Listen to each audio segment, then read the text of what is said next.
ధన్యవాదాలు తెలియజేస్తున్నాను. మన తెలంగాణ రాష్ట్రంలో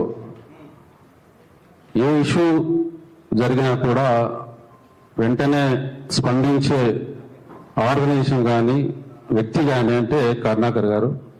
వారికి మా తెలంగాణ వర్కింగ్ జర్నలిస్ట్ ఫెడరేషన్ తరఫున ధన్యవాదాలు తెలియజేస్తున్నాను.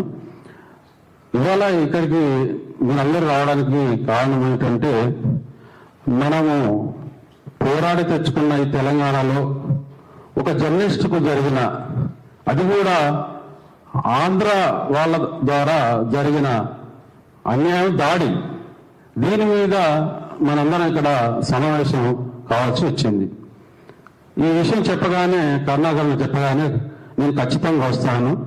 ఎందుకంటే తోటి జర్నలిస్టుకు యూట్యూబా, సోషల్ మీడియానా అవన్నీ కాదు, ప్రధానంగా ఇక్కడ ఉన్న తెలంగాణ జర్నలిస్టులు జరుగుతున్న అన్యాయం కానీ, పోలీసుల హరాస్మెంట్ కానీ, దాన్ని ఖచ్చితంగా ఖండించాల్సిందని చెప్పేసి నేను వస్తానని చెప్పాను. నాకు చాలా పనులున్నా కూడా వచ్చాను. నేను తెలంగాణ వర్కింగ్ జర్నలిస్ట్ ఫెడరేషన్ రాష్ట్ర అధ్యక్షుడిగా పనిచేస్తున్నాను. తెలంగాణ రాష్ట్రం రాకముందే తెలంగాణ జర్నలిస్టుల పక్షాన ఒక ట్రేడ్ యూనియన్గా అధికారికంగా మేము స్థాపించుకొని జర్నలిస్టుల పక్షాన ఉంటున్నాం. కానీ ఇక్కడ చూస్తే గత ప్రభుత్వంలో కూడా జర్నలిస్టుల పట్ల అనేక అణచివేతలు జరిగినాయి, దాడులు జరిగినాయి, కేసులు అయినాయి.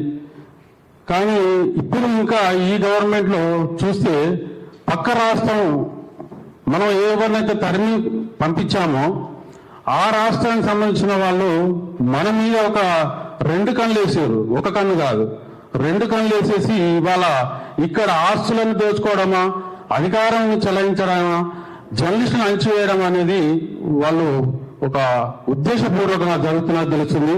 ఇలా కేవీఆర్ గారి మీద జరిగిన పోలీసు దాడి చూస్తే చాలా ఆశ్చర్యంగా ఉంది. ఇంత దారుణంగా అంటే మనల్ని భయపెట్టడానికి, మనం మీడియాలో పనిచేస్తున్న ఒక తుపాకుల్లాగా పనిచేస్తున్నాం అని చెప్పేసి ఇలా పాలకులకు ఒక భయం అయిపోయింది.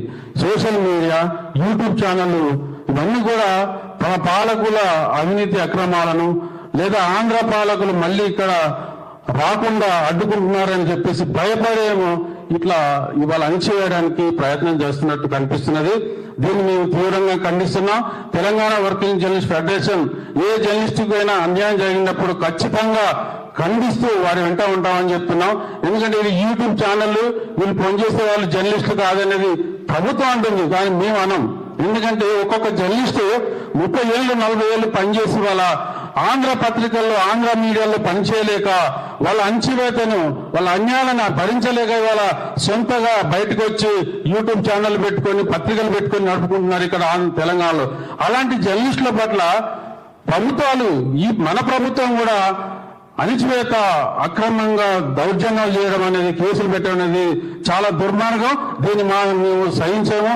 గతంలో కేసీఆర్ ప్రభుత్వంలో కూడా అనేక ఇన్సిడెంట్లు జరిగినాయి. దాని మీద మేము చాలా స్పందించాము. రఘు గారి మీద కూడా ఫస్ట్ దాడి జరిగింది.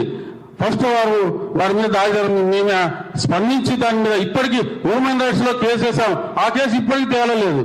నన్ను పిలిచినే ఉంటారు.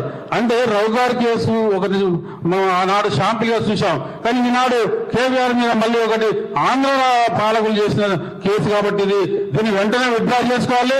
సార్లు చెప్పినట్టు 24 గంటల్లోగా ఈ కేసును విత్డ్రా చేసుకోకపోతే ఇక్కడ ఉన్న జర్నలిస్టులందరూ కూడా, ఇక్కడ ఉన్న పాలకులు, ఆంధ్ర పాలకులు ఇక్కడ ఉంటున్నారు కదా, ఇక్కడ నివసిస్తున్నారు కదా, వాళ్ళని మనం చూసుకోవాలి కదా.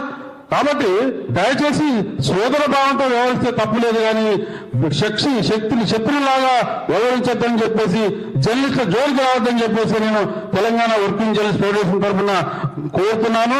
దయచేసి మనందరం కూడా ఏకమై ఏ ఇష్యూ జరిగినా సరే, జర్నలిస్టుకు ఎక్కడ అన్యాయం జరిగినా సరే మేమైతే అండగా ఉంటాం, తప్పకుండా వస్తామని చెప్పేసి తెలియజేస్తూ ముగిస్తున్నాను.